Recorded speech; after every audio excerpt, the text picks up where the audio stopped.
Bismillahirrahmanirrahim.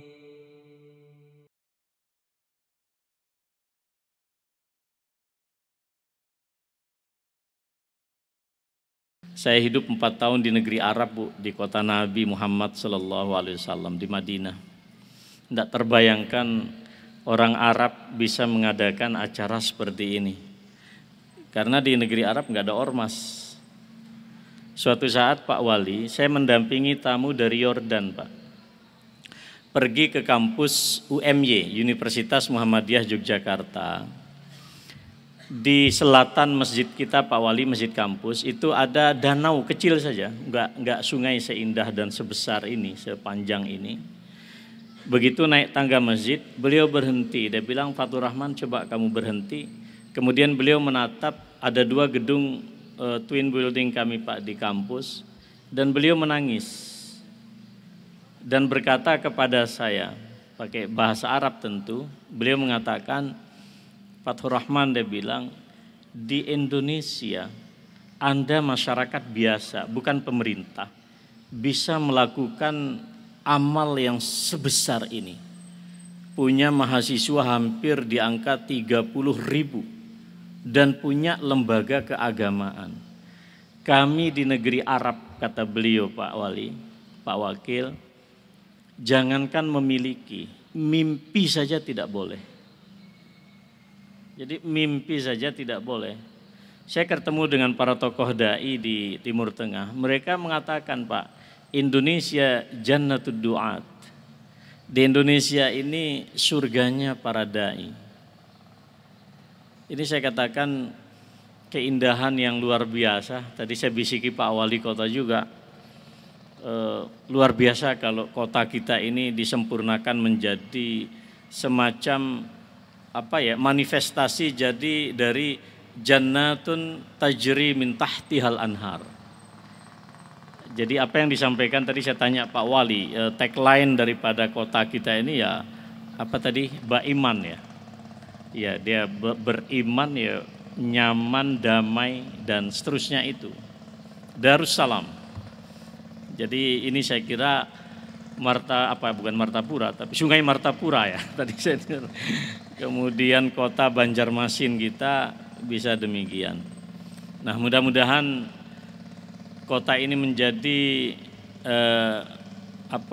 walau amana ahlul qura ya lafatahna alaihim barakat. Ini keimanan yang terekspresikan dalam bentuk keindahan kota, kenyamanan masyarakat, kedekatan antara para pemimpin, masyarakat, dan seterusnya. Tadi ketika mimbar ini dipindahkan Pak Wali, saya bersyukur karena dari tadi saya tidak nyaman. Kalau saya bertausiah tapi membelakangi Pak Wali dan para saudara-saudara sekalian. Tapi dengan demikian kita bisa, Muhammadiyah itu egaliter, Pak. Jadi saya agak kurang nyaman kalau tadi dipaksakan di depan itu, kemungkinan pada sesi tausiah saya minta dipindah ke samping. Bukan karena di sini ada bendera, tapi saya merasa kita lebih bersama beriringan, Pak. Karena Indonesia ini akan bangkit insya Allah dengan 2 organ yang paling pokok. Satu adalah siasatud dunia. Siasatud dunia itu menata dunia. Siapa yang punya tanggung jawab itu? Pak Wali Kota, Pak Wakil Wali Kota beserta segenap jajaran negara yang ada di sini. Forum komunikasi pimpinan daerah dari sipil, TNI, Polri, mereka ini tugasnya siasatud dunia. Maka Muhammadiyah nggak usah terlalu ribet dalam urusan ini.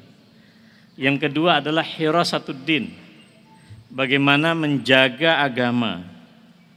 Indonesia ini harus tegak moralitas bangsa berdasarkan ketuhanan yang Maha Esa. Siapa yang menjaga soko guru ini? Muhammadiyah. Dan Muhammadiyah, Pak Wali Kota, saya jamin dalam ideologi gerakannya, Pak, tidak pernah berhitung. tidak pernah berhitung. Muhammadiyah ini dilahirkan untuk berbuat dari Muhammadiyah, oleh Muhammadiyah untuk Indonesia, Pak. Dan itu sejarah kami demikian. Muhammadiyah kita membantu manusia bukan karena dia orang Islam, tapi karena dia manusia. Ketika Al-Quran menyatakan wa ma arsalnaka illa rahmatan lil alamin, tidaklah kami utus engkau wahai Muhammad kecuali untuk menebar kasih bagi semesta. Ibnu Abbas radhiyallahu taala anhuma mengatakan lil alamin itu artinya li kafirihim wa mu'minihim. Itu include di situ baik orang yang beriman dengan risalah Nabi Muhammad atau orang yang tidak beriman dengan risalah Nabi Muhammad. Universalitas menjadi doktrin di Muhammadiyah. Maka Pak Wali sampai akhir tahun kemarin Muhammadiyah tidak kurang mentasarruf dana umat di negeri kita ini di angka mungkin lebih saat ini sampai 1 triliun, Pak. 1 triliun itu banyak untuk organisasi kemasyarakatan seperti di Muhammadiyah kita. Jadi, dan apakah ada pamrih? Sama sekali kami tidak ada pamrih. Kita mencoba melaksanakan ayat Allah, ittabi'u man la yas'alukum alaihi ajran wa hum muhtadun. Ikuti orang yang tidak meminta imbalan apapun kepada kalian dalam memberikan pencerahan kepada masyarakat, memberikan pertolongan kepada orang-orang yang memerlukan pertolongan, memberikan pelayanan kesehatan kepada orang sakit dan seterusnya. Dan insya Allah para pimpinan kami, Pak, orang tua kami di sini masuk di dalam wahum muhtadun. Karena Muhammadiyah ini kita sangat ketat saling mentausiah, Pak. Tadi malam di hotel kami mungkin sampai jam 10:30. Kita hanya refleksi muhasabah. Apa yang kita berikan untuk Indonesia bukan apa yang kami terima. Jadi apa yang disampaikan oleh Pak Wali Kota, Pak Wakil Wali Kota dan segenap jajaran tentu itu adalah wujud ya, bukan untuk berbangga-bangga, tapi saya kira ini adalah pengakuan yang sangat tulus. Kalau disebut tadi Pak Ketua PDM kita banyak berperan, itu saya kira bukan hanya beliau secara pribadi, Pak, person, tapi pada jasad Pak Maskur itu melekat seluruh warga kita ini. Jadi ya itulah pemimpin. Saya kira indahnya Muhammadiyah demikian, Pak. Pak Wali Kota beserta jajaran dan saudara-saudara sekalian yang saya muliakan. Ya, saya ringkas saja bahwa pimpinan pusat Muhammadiyah ketika kita menghadapi pandemi yang 2 tahun ini, kita merumuskan nilai-nilai utama yang tadi Pak Wali Kota sudah menyampaikan kepada kita seharusnya menjadi paradigma gerakan kita, Pak. Bukan semata-mata bagi orang Muhammadiyah, tapi nilai ini universal. Pak Wali dan segenap pimpinan daerah yang saya hormati,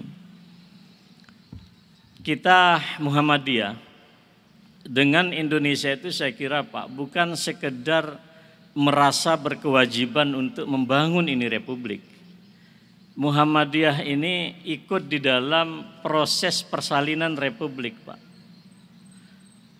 Jadi kita tidak pernah merasa mengalami suatu keterpaksaan atau apapun namanya untuk membesarkan republik ini.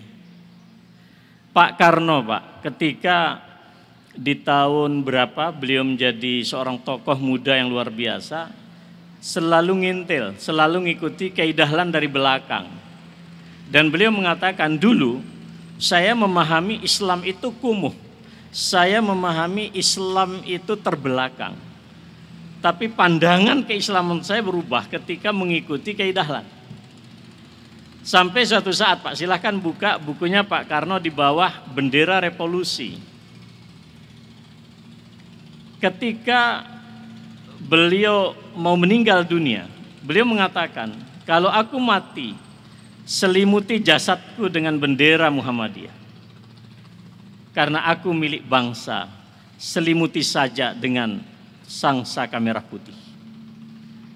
Ketika beliau berdebat dengan Ki Bagus Hadikusumo, ketua pimpinan pusat Muhammadiyah waktu itu, bagaimana meletakkan dasar negara, dan Ki Bagus Hadikusumo mengatakan, sebagai muslim, kakek nenek saya muslim asli Indonesia, tidak dibuat-buat. Saya pun bercita-cita agar Indonesia tegak di atas ajaran Islam. Ini kata beliau. Tetapi Ki Bagus Hadikusumo juga yang merelakan Pak sebagai perwakilan umat Islam. 7 kata yang begitu menjadi fenomenal waktu itu dirumuskan dalam satu sila yang kita ketahui semua.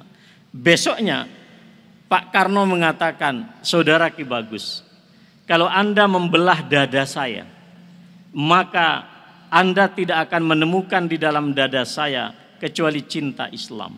Tapi Indonesia bukan untuk satu golongan dan kelompok. Indonesia untuk banyak etnik, banyak warganya. Ini kata Bung Karno adalah kebangsaan yang bertauhid, bukan kebangsaan yang tidak berdasarkan ajaran Tuhan. Rawahu Soekarno. Saya ingin mengatakan Pak Wali, negeri kita ini secara sadar dibangun di atas pondasi yang sedemikian. Maka Muhammadiyah Pak sampai kapanpun itu berjuang untuk itu Pak. Ingat muktamar kita, saya katakan Muhammadiyah berjuang untuk Covid Pak Wali. Saya ikut di dalam rumusan-rumusan sikap pimpinan pusat. Kami tidak pernah memikirkan apapun persoalan politik Pak. Yang kami pikirkan adalah bagaimana menyelamatkan Indonesia, bagaimana mengamankan umat kita ini Pak. Karena bagi kita Covid ini nyata sebagai sebuah ujian dari Allah. Jadi saya Pak Wali itu ya, Muhammadiyah ini ada ketulusan Pak. Saya sangat yakin itu ya, saya sampaikan kepada kepolisian, Pak Dandim juga demikian Pak, itu ideologi Pak. Maka tolong kalau ada mubalik Muhammadiyah yang neko-neko Pak, saya pesan saja langsung. Tadi Pak Wali udah minta nomor saya, langsung sampaikan ke saya Pak. Jadi Indonesia ini demikian. Saya hadir di satu forum internasional Pak. Profesor Dr. Aziz siapa nama beliau, mantan wakil Menteri Agama Arab Saudi. Saya waktu itu hadir di satu forum di luar negeri bersama Pak Yunahar Ilyas Allahyarham. Dalam forum sesi dialog internasional, beliau mengatakan, Pak Yunahar, Pak Fathur Rahman, cukuplah Muhammadiyah ini memikirkan Indonesia 100 tahun. Saatnya Anda memikirkan nasib umat Islam di negeri yang lain. Anda lihat Pak, dari selatan itu, Yaman, Saudi juga dengan Yaman seperti apa, perang Pak. Suriah, Palestina, Mesir juga saya kira, Sudan sekarang Anda lihat. Semuanya negeri-negeri Islam yang menurut saya itu Pak Wali belum rampung mempertemukan antara 3 hal. 1 keislaman, 2 kenegaraan, 3 kebangsaan Pak. Mereka belum menemukan itu. Bagaimana mendudukkan secara cantik 3 realitas ini. Islam itu realitas Pak. Kebangsaan juga realitas. Bentuk politik kenegaraan juga realitas. Banyak saudara kita di Timur Tengah, Asia Barat gagal di dalam 3 poin. Terjadilah pertumpahan darah. Di Mesir Pak, untuk 1 jabatan kursi presiden itu harus merelakan tidak kurang dari 5.000 orang meninggal dunia. Tapi berbeda dengan Indonesia. Alhamdulillah kita baik-baik saja. Tidak dibayangkan Pak, negeri kita kepulauan dengan 17.000 kepulauan kayak gini, dengan berapa ribu etnik kita. Coba Banjarmasin saja, Pak Wali sudah cerita. Banjarmasin lahir sebelum Indonesia lahir. Muhammadiyah itu baru 109 tahun. Banjarmasin tadi 495. Kita memiliki akar yang luar biasa. Nah, Muhammadiyah untuk mengkonkretkan itu secara paham keagamaan, maka kita rumuskanlah apa yang disebut dengan NKRI kita dan Pancasila kita ini, Pak Wali, adalah sebagai negeri kesepakatan, Darul Ahdi. Syahadah artinya adalah negeri di mana kita menunjukkan peradaban utama di depan umat manusia. Mohon maaf saya katakan, kalau Anda ingin mencari perdamaian, Pak, saya hadir juga di satu forum di Aljazair, Pak. Para profesor dari Universitas Islam bergengsi di dunia Islam hadir di situ, dari Madinah, Riyadh, Al-Azhar, dari semua, bahkan Palestina. Mereka berbicara bagaimana tata kelola kemajemukan negara pada masa Rasulullah. Ketika semua presentasi itu, waktu itu seorang profesor dekan dari Fakultas Usuluddin di Universitas Alger University, Pak, dia mengatakan, semua apa yang Bapak katakan para narasumber itu bertentangan dengan realitas kehidupan bangsa Arab. Yang Anda katakan kedamaian, faktanya adalah peperangan. Yang Anda katakan kenyamanan, faktanya adalah pertumpahan darah. Jadi mohon maaf Pak Wali, saya katakan ketika kami bertemu dengan Bu Menteri Luar Negeri, waktu itu lalu Iqbal hadir, belum jadi dubes waktu itu.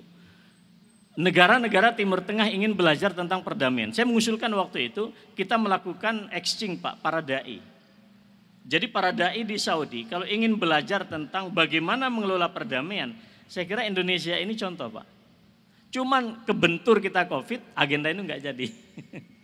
Waktu itu kami udah siap, Pak. Majelis Tablik siap memfasilitasi itu. Mengapa? Di Indonesia ini, Pak, kita seperti ini ya. Saya orang Lombok, tinggal di Yogyakarta. Pimpinan Pusat Muhammadiyah, usia muda. Saya baru 48 tahun. Harus hadir di hadapan ayahanda Pak Tajudin, bayangkan yang usia beliau sudah 74 ayahanda ya. Anda bisa bayangkan itu, Pak. Mungkin gak terjadi di Timur Tengah, kayaknya berat, Pak. Dalam posisi saya merepresentasikan pimpinan pusat di Indonesia, di Banjarmasin, semuanya terjadi, Pak. Jadi ketika Rasulullah mengatakan la fadla li arabiyyin ala ajamiyyin wala abyad ala aswad wala ahmar dan seterusnya itu, di negeri kita ini sebetulnya bisa terjadi itu, Pak, dan bisa konkret, autentik. Kita nggak akan membeda-bedakan apa. Saya hadir di sini bukan Fathur Rahman Kamal sebetulnya, tapi lebih karena dari unsur pimpinan pusat saja, pembantu pimpinan tingkat pusat. Tapi indah, Pak, kebersamaan kayak begini itu sangat indah. Ini manifestasi konkret aktualisasi daripada pemahaman kita bahwa Indonesia, NKRI kita ini adalah sebagai negeri kesepakatan. Apakah hanya kesepakatan politik? Tidak, karena Muhammadiyah bukan partai politik. Kita meyakini ini karena ada ayat Allah di dalam surat Al-Isra, apa? Wa aufu bil ahdi, innal ahda kana mas'ula. Penuhilah konsensus Anda. Konsensus nasional kita apa? Seperti ini. Dan Muhammadiyah berpandangan, Pak, bentuk negara itu bukan absolut dari wahyu. Bukan. Bentuk negara itu ijtihad, Pak. Kita boleh memilih republik NKRI, yang lain boleh memilih kerajaan, yang lain boleh memilih dalam bentuk yang lain.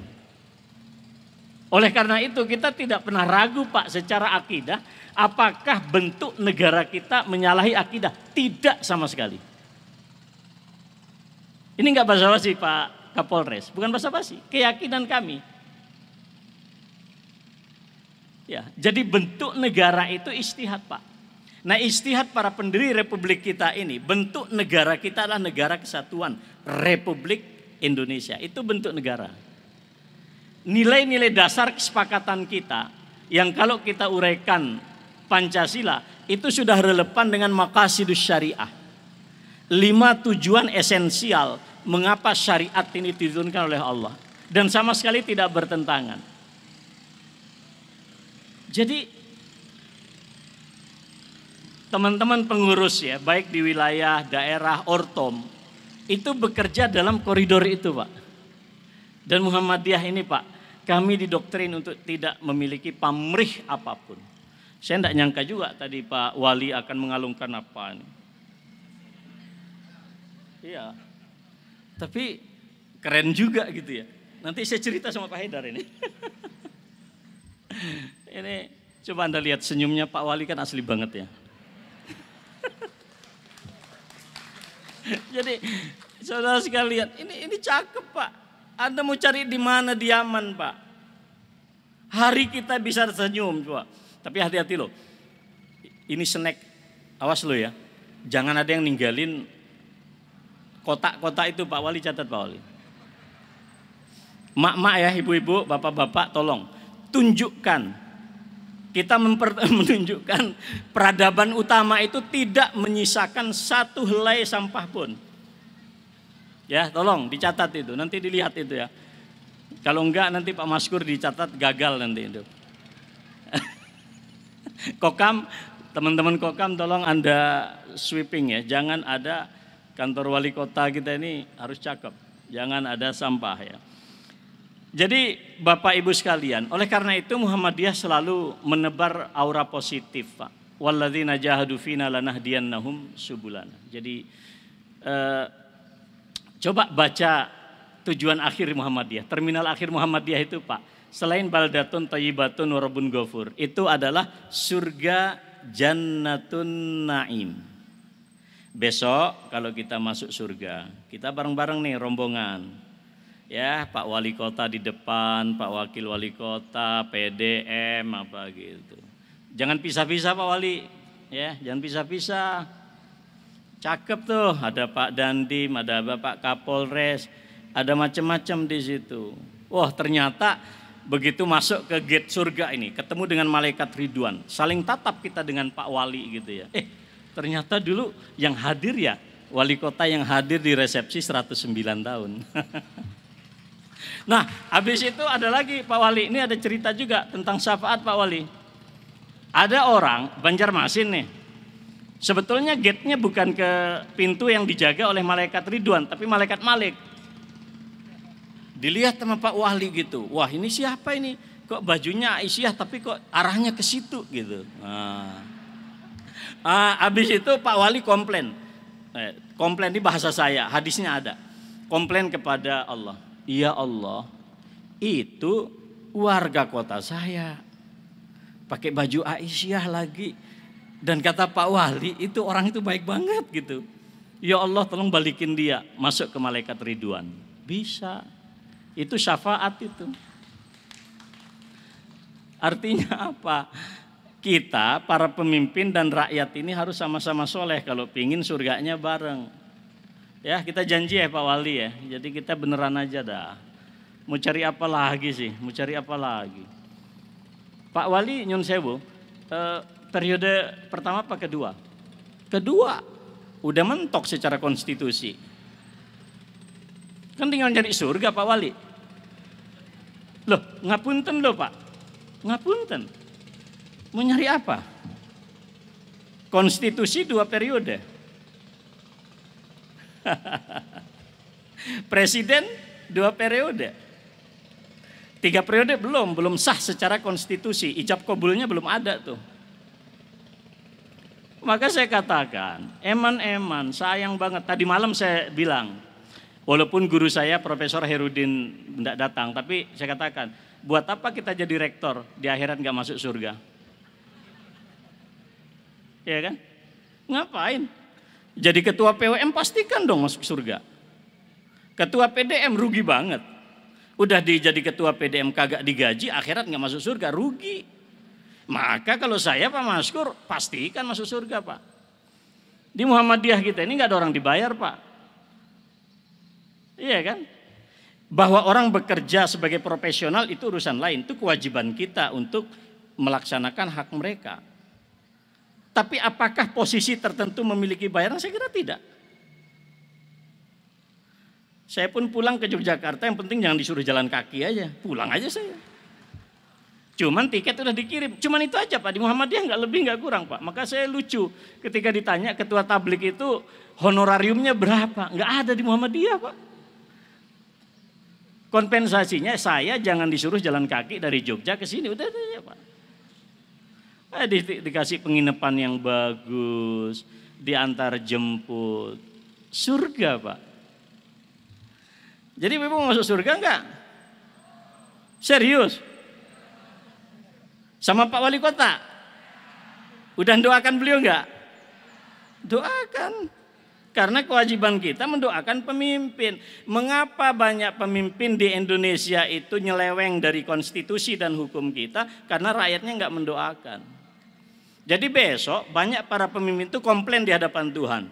Ya Tuhan, gimana aku lurus menjadi wali kota? Rakyatku enggak doakan kok. Nah, sampean menjawab apa? Nah, itu penting, ini diingatkan Pak. Jadi pemerintah itu bukan hanya dikritik. Dan Muhammadiyah fair Pak. Kita nggak ada main belakang, nggak ada Pak. Kita tulus saja. Ya kalau benar kita katakan benar. Kalau perlu diluruskan seperti peraturan Menteri Pendidikan Kebudayaan perlu diluruskan ya kita luruskan. Kita ketemu dengan Pak Nadiem baik-baik satu hari ngobrol, ngopi gitu. Baik-baik aja Pak. Nggak ada dendam, nggak ada apa. Dan tidak ada kemauan politik apapun. Jadi sederhana saja. Makanya Pak Nadiem ya anteng aja Pak, karena kita nggak ada move apapun. Tugas kita gimana akhlak karimah ini terjaga dengan baik. Tadi sekilas Pak Wali juga cerita ke saya loh. Ibu, saya ingin cerita. Sebelum COVID, belajar secara online, angka dispensasi pernikahan menurut Mahkamah Agung itu di bagian hukum kita di Republik ini itu hanya terjadi Pak Wali, itu hanya 20 ribuan kasus. Dispensasi nikah artinya dia mohon maaf di luar nikah yang sah. Setelah era belajar digital Pak online, angkanya naik menjadi 63 ribu. Ini warning bagi kita Pak. Kita berada di satu posisi persimpangan peradaban pas pula ada COVID-19. Maka banyak peneliti mengatakan 2021 adalah titik balik perubahan arah kiblat peradaban manusia masa depan. Jadi Pemkot mana ini Pak Wali Kota di Banjarmasin kalau ingin berimajinasi tentang termasuk Muhammadiyah Pak di Banjarmasin 2035, tolong anak-anak SMP, SMA, SD itu diperhatiin Pak. Padahal merekalah yang menjadi objek pembelajaran yang menurut saya tidak ideal sama sekali. Teknologi yes Pak, tapi moralitas nggak bisa diajarkan melalui YouTube, nggak bisa. Jadi angkanya sudah ini luar biasa Pak. Itu di tahun 2000 dari 2019 sampai 2020 Pak. Sekarang sudah masuk di 2022. Artinya persoalan moral kita ini besar sekali. Tapi walaupun demikian Muhammadiyah tetap optimis. Kita nggak pernah pesimis Pak dengan Indonesia, ya kan? Jadi mungkin secara pribadi Pak orang Muhammadiyah itu nggak kaya-kaya banget, tetapi sebagai kekuatan sosial kelompok jamaah masyarakat, insya Allah kita masih punya banyak save energi Pak untuk Indonesia ini. Ini Muhammadiyah kita. Nah, Ibu Bapak sekalian yang saya muliakan, mengapa kita demikian berpandangan? Satu, Muhammadiyah selalu memahami semua persoalan dari perspektif tauhid kemanusiaan. Artinya apa? Keimanan kita enggak cukup Pak hanya dengan amantu billah, enggak cukup. Anda lihat mengapa Zionis Israel itu sebetulnya mereka enggak bahagia hidupnya. Ya kan? Di mana-mana menjadi musuh kemanusiaan. Buya Syafi'i Ma'arif mengatakan ini kanker peradaban. Mengapa Pak? Karena mereka hanya ingin baik sendiri, choice people Pak, sangat eksklusif, hanya ini saja gitu ketuhannya, tapi mengabaikan kemanusiaan. Dalam Islam, iman kita itu bukan hanya amantu billah, tapi berkaitan dengan falyukrim dhaifahu, menghormati tamu. Bukan kelompok kami yang tidak menyayangi anak-anak kecil, tidak memuliakan orang tua. Bukanlah orang beriman yang bisa tidur nyenyak di malam hari padahal tetangganya kelaparan.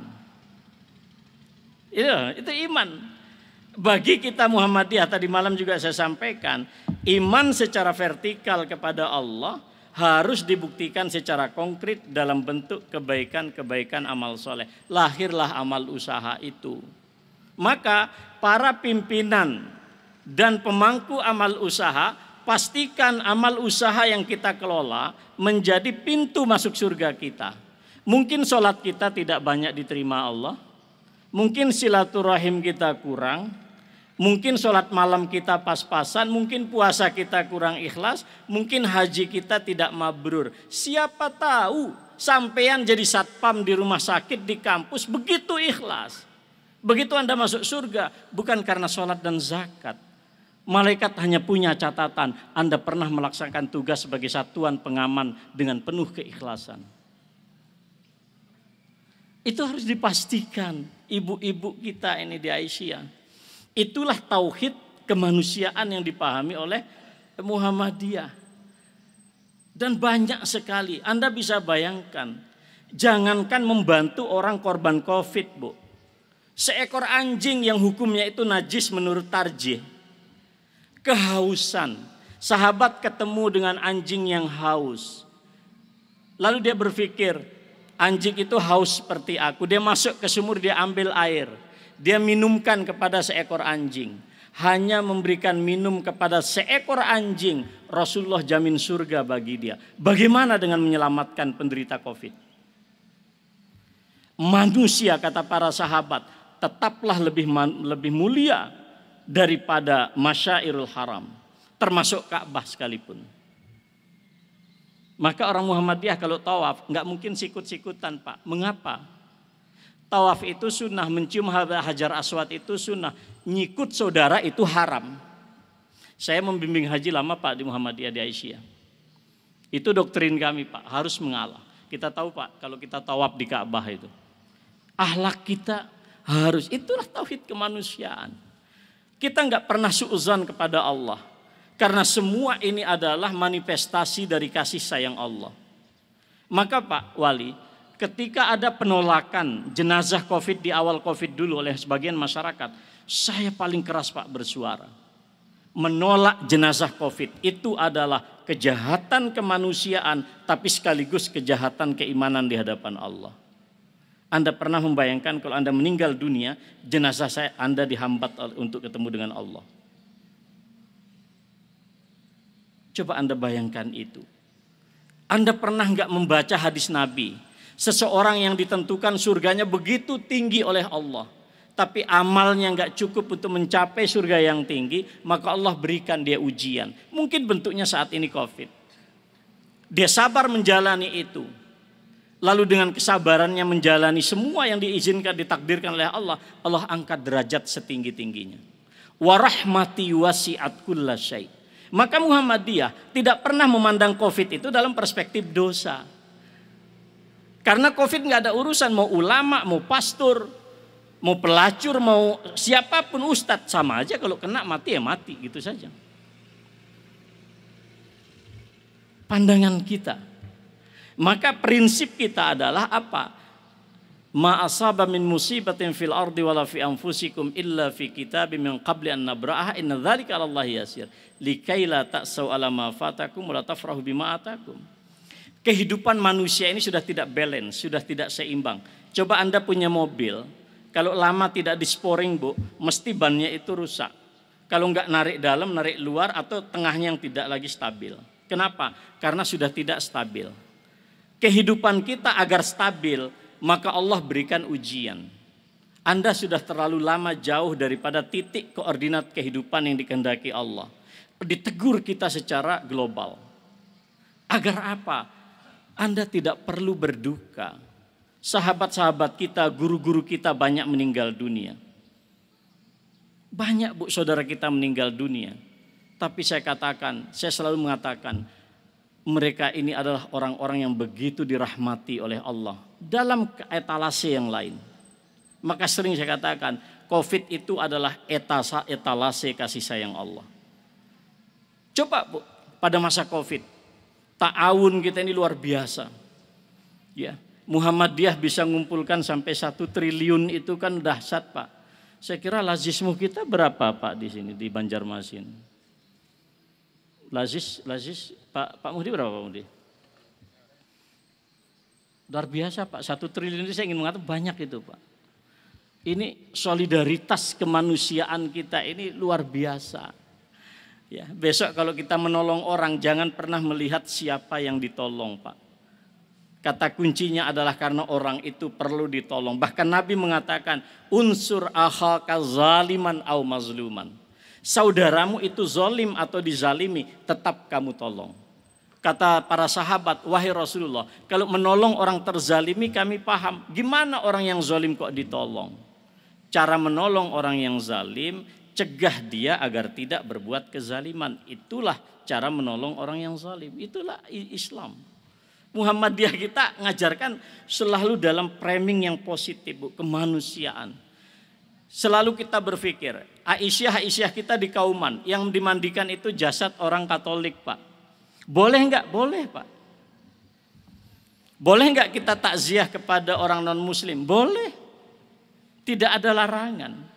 Satu-satunya larangan adalah masalah peribadatan dan larangan untuk mendoakan agar mereka tidak diperlakukan seperti apa yang dijanjikan di dalam Al-Quran. Itu yang tidak boleh.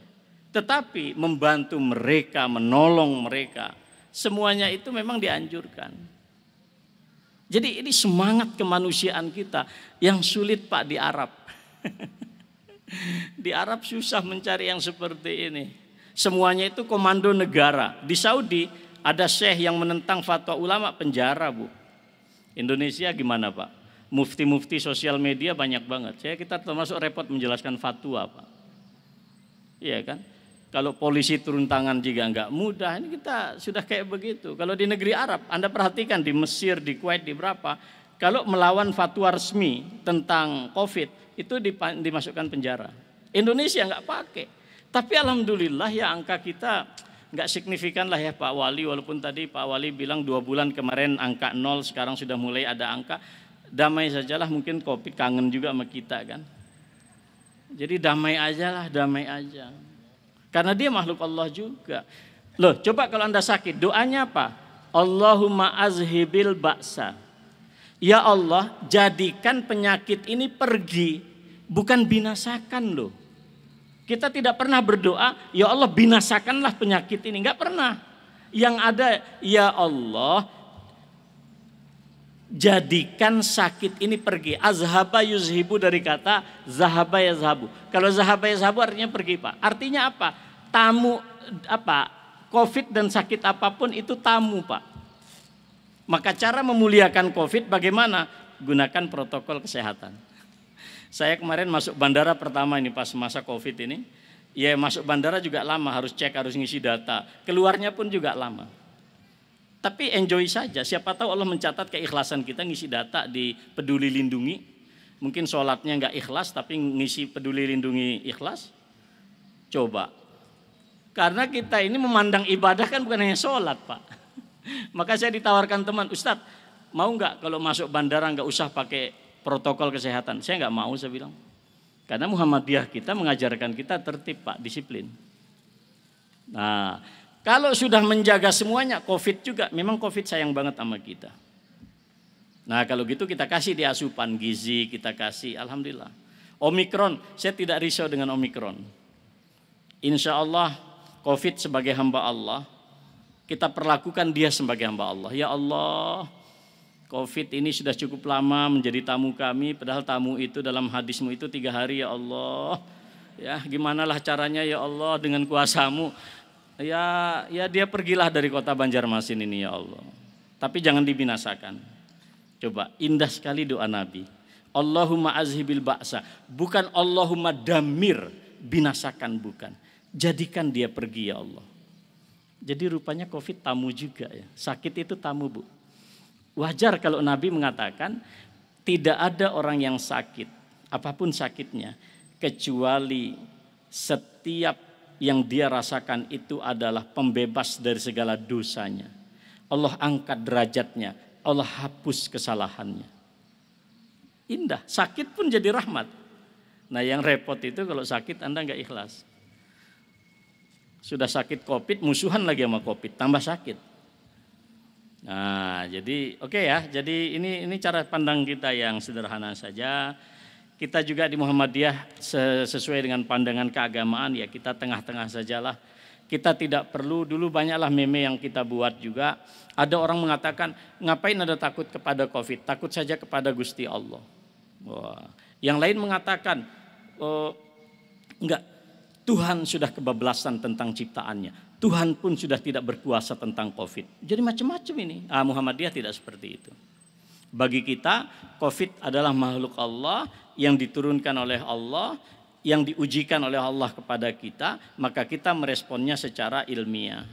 Kita respon secara apa dan seterusnya. Fatwa-fatwa Muhammadiyah tentang COVID enggak ada yang berlandaskan politik sama sekali.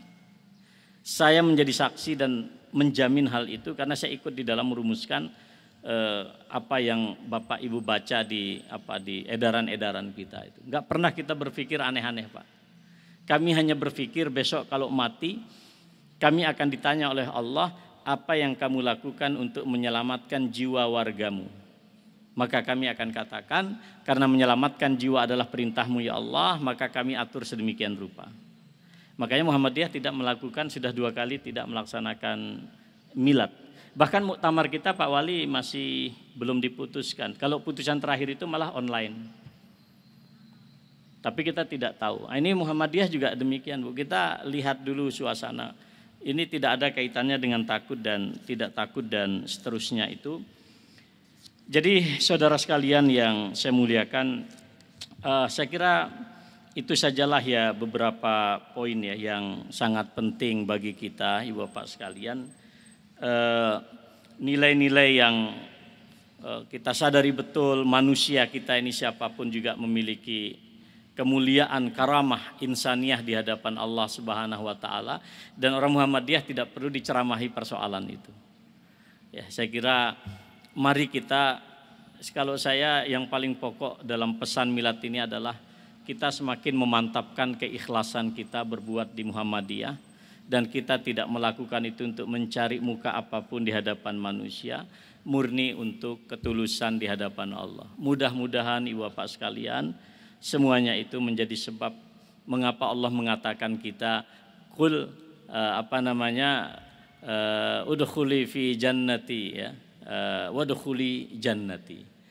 Jadi qul ya ayyatuhan nafsul mutmainnah, ya kan, irji'i ila rabbiki radiyatan mardiyah fadkhuli fi ibadi wadkhuli jannati. Nah, kan asik gitu. Kita ridha dan diridai oleh Allah. Kita bersama di tempat ini dan bersama juga para pimpinan kita, pimpinan Muhammadiyah termasuk pimpinan negara pemerintah kita, Pak Wali dan segenap jajarannya. Dari depan balai kota kita mulai, insya Allah nanti kita bersua di surga Allah, Jannatun Naim. Keren kan Muhammadiyah? Betul kata Pak Wali tadi. Jadi jangan lupa ya Bu ya, jangan lupa masuk surga ya, jangan lupa. Mari masuk surga bareng-bareng. Muhammadiyah kita berjuang. Saya kira demikian ya Pak Wali, beberapa poin yang saya sampaikan secara singkat sana sini. Mudah-mudahan ada manfaatnya dan semakin membuat kita bisa semangat untuk menggerakkan roda organisasi jamaah ini ya, untuk kebaikan kita semua, kebaikan Banjarmasin, kebaikan Indonesia. Nasrun minallahi wa fathun qarib wa basyiril mu'minin. Wassallallahu ala nabiyina Muhammad. Wassalamualaikum warahmatullahi wabarakatuh.